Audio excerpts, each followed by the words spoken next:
Thank you, Mr. Chair. Thank you to our friends in the BOQ. So I'd just like to be very clear and confirm with the BOQ that the MOA has been terminated already with the first, well, on schedule. Basically, 1 year yung MOA na yun, di ba? And then it's only up to September 30. And then meron kayong extension at the moment, pangtawid lang para meron na kayong appropriate na terms of reference. Yun natin na sa last slide ninyo. Tama ba? Yung pagkaintindi natin? Yes, sir. Opo, sir. Okay. When you say terms of reference, ibig po ba sabihin na you are now going to start complying with the procurement law 9184? Yes, sir. Yun ba ibig sabihin? Opo, sir. Yeah, kasi di ba yung terms of reference will be the basis for procurement. Opo. Yes, sir. So moving forward, yung balak ninyo is you will now subject it to 9184. Yes, sir.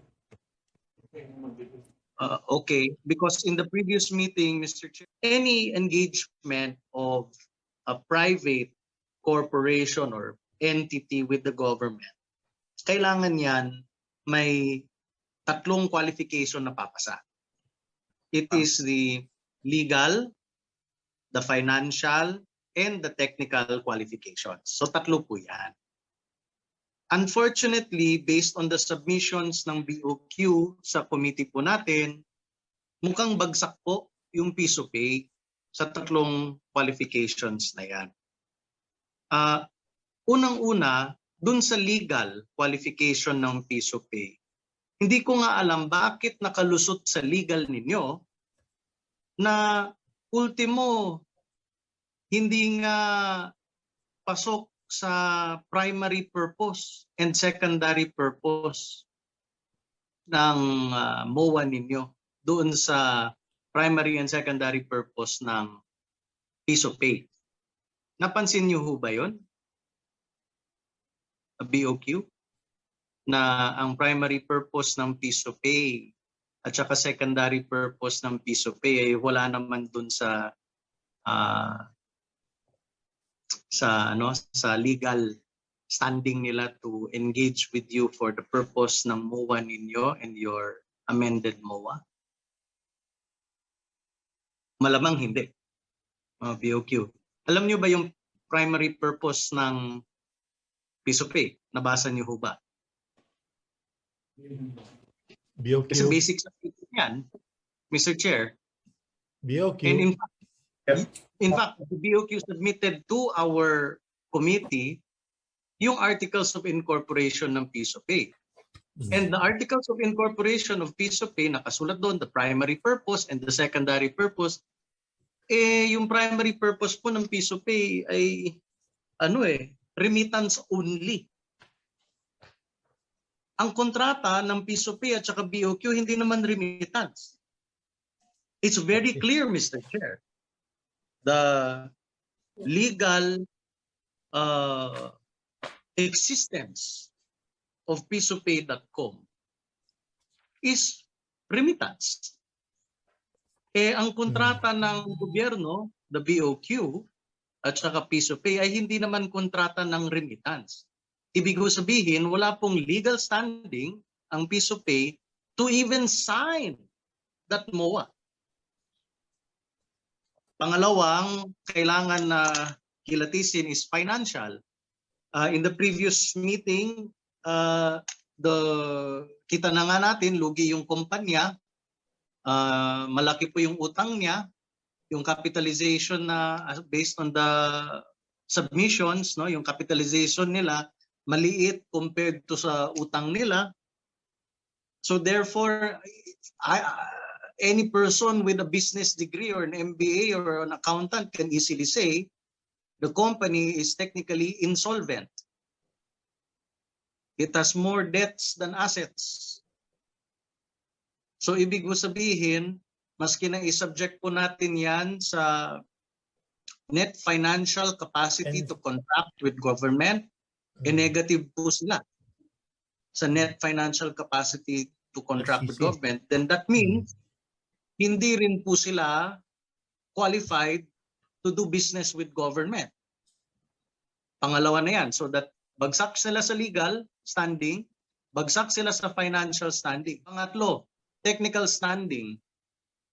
Halos lahat po ng nakasulat dun sa MOA ninyo, wala naman silang prior experience with government sa ganyan. Which is basic. They have legally the same standing and experience as a fishball vendor in UP. As far as I know, yung fishball vendor po sa UP, maganda na yung kotse niya. Doon tayo ang ganda ng kanyang story. Mukhang mas mayaman pa sila sa piso pay. So, buti pa yun, yung fishball vendor. So they are not qualified to do business with government. And I believe, Mr. Chair and the BOQ, hindi pa naman huli,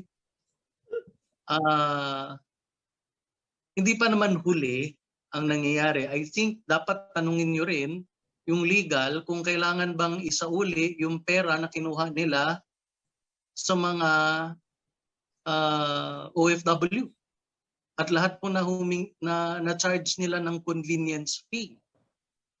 Dahil hindi nga sila dapat nagkontrata sa inyo.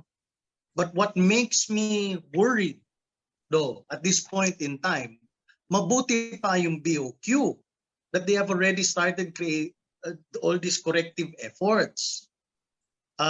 Kulang pa, but I'm sure that you will come to your senses dahil mali Yung nakakatakot ay yung piece of pay, meron din sila kontrata according to the submissions of the BOQ, meron din silang kontrata sa Marina. Meron din silang kontrata dun sa, saan pa yun? Yung sa submissions nila. May kontrata pa sila sa LTFRB. Ang alam ko, nagtatrabaho pa sila ng kontrata para sa NBI. Eh, mukhang kung ganito talagang nangyayari at saka ang piece of pay hindi pala qualified, eh, baka Mr. Chair, piece of pay should voluntarily stop their negotiations or contracts with the government. Kasi mahahabol at mahahabol talaga sila at lahat ng mga government officials na nakipag-deal sa kanila at nakipagpirma sa kanila. Yes, Mr. Chair. Like I said, any government contract requires all three aspects of legal, financial, and technical. On the legal aspect, basic po na if you want to do business this way, you have to file with the SEC an amendment of your AOI. So that alone, no? NFCC doon, financial bagsak na doon, and that alone, your contract with your contracts with the government or any government agency now, or even a local government, it's questionable. It has legal infirmity already. I acknowledge that you're out to help, which is fine. We understand that. Members of Congress understand that. Congress understands that. But the thing is, may batas eh. And you have to protect yourself also from the ignorance of others. Now your company, pisopay.com, is now in legal limbo. Mahirap ang sitwasyon ninyo, and I understand na mahirap ang sitwasyon ninyo, but that's it eh. Wala kayong intention, that's fine, diba? Pero there are things that are mala inse and mala prohibita. Dito mala prohibita to. Kung sa technical, sige, arguable, you did it correctly, but there are other technical aspects kasi when it comes to government contracts. Compliance kasi yan eh.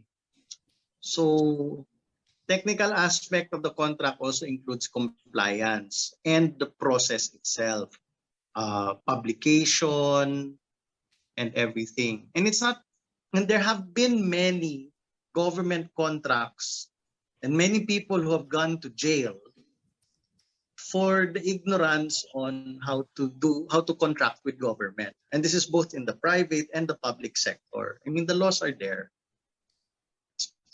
Basic. I mean, so is PisoPay.com in danger of refunding every single peso that you collected? I say yes, and not just in the BOQ, and possibly Marina, LTFRB, and your future contracts with the NBI. I don't think that you should even push through, because there's that NFCC you just admitted here. I wish you guys well, but guys, the law is the law. Because currently, tama yung advice ng DOH Legal to seek the opinion of the GPPB, whether or not it is part of 9184 or not. Ang nangyari lang kasing mali dito, yung BOQ, tinawagan lang nila sa landline or sa cellphone ang isang taga-GPP. Wala bang proper communications yan opinion? Which, based on their submissions, tinawagan lang sa either cellphone or landline. Tapos sinabi Regardless, one moment BOQ, is that correct? Phone call lang? BOQ. You're right, sir. Yung initial is through phone lang po, sir. Okay. Ay, no. So, Please proceed, Kong Coco.